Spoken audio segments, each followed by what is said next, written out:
రాజాసాబ్‌కి నానమ్మ గంగాదేవి అంటే ప్రాణం. ఆమెకు అల్జీమర్స్ వ్యాధి సోకడంతో ఏ విషయాన్నైనా ఎక్కువసేపు గుర్తుపెట్టుకోలేదు. కానీ తనకు దూరమైన భర్త కనకరాజుని మాత్రం అస్సలు మర్చిపోదు. ఎప్పటికైనా భర్తను కలవాలని అతని కోసం వెతుకుతూ ఉంటుంది. ఆయన హైదరాబాద్‌లో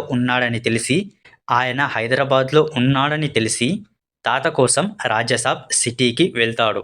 అక్కడ బ్లెస్సీతో తొలిచూపులోనే ప్రేమలో పడతాడు. అదే సమయంలో అతన్ని వెతుక్కుంటూ వచ్చిన భైరవి రాజాసాబ్‌తో ప్రేమలో పడుతుంది.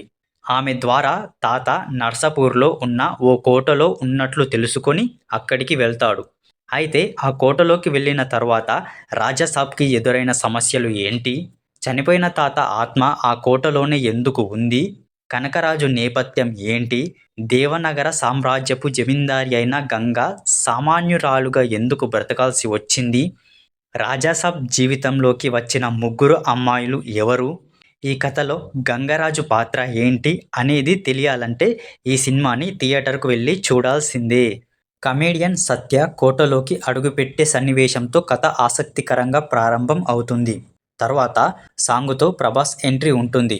ఆ తర్వాత కథనం కాసేపు నానమ్మ మనవడిల చుట్టూనే తిరుగుతుంది. వీరిద్దరి మధ్య సన్నివేశాలు బాగుంటాయి. తాత కోసం హీరో హైదరాబాద్ వెళ్ళడం, అక్కడ బ్లెస్సీ, భైరవిలతో ప్రయాణం ఇవన్నీ ఎంటర్టైన్మెంట్గా సాగుతూనే మధ్యలో గంగరాజు పాత్రను చూపిస్తూ ఆయనకు తాతకు మధ్య ఏదో సంబంధం ఉందనే క్యూరియాసిటీని ప్రేక్షకుల్లో కల్పించారు. ఇక తాత నేపథ్యం చెప్పినప్పటి నుంచి కథనంపై ఆసక్తి పెరుగుతుంది. Kanakaraju Gangadevi flash back episode బాగుంటుంది. ఇంటర్వెల్ ట్విస్ట్ సెకండ్ హాఫ్పై ఆసక్తికరాన్ని పెంచుతుంది.